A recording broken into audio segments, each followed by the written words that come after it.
Do you prefer Bon Scott or Brian Johnson? I like them both.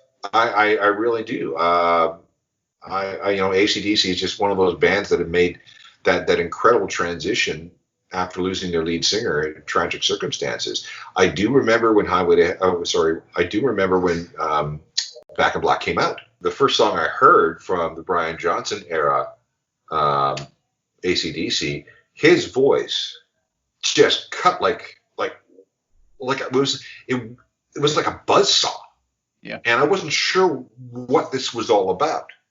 But then you listen to the record over and over again and you go, okay, this is fine.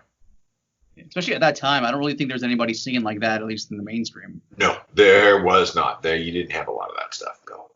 Hey guys, so just to expand on what I was saying about Bon Scott being in his 30s when some of his most iconic AC/DC work was released, here are the specific details.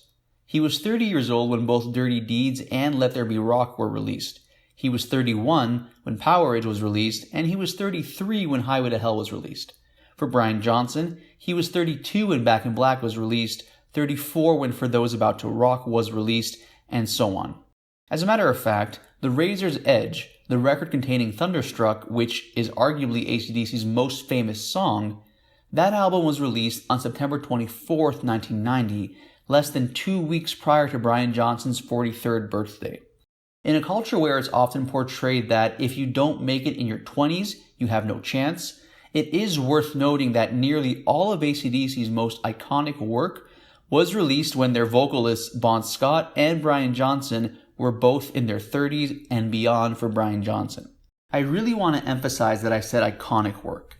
There are artists, of course, of all ages who release music, but again, there's this idea in our society that if a musical artist wants to be iconic, they have to release music in their 20s. Well, again, Brian Johnson was nearly 43 when AC/DC released Thunderstruck, one of the most iconic songs in rock history. This isn't to say that you shouldn't take advantage of your 20s and pursue your goals at that point in time, but if you don't make it in your 20s, that's not to suggest that you have no shot anymore, because there are plenty of examples of people who did make it after their 20s.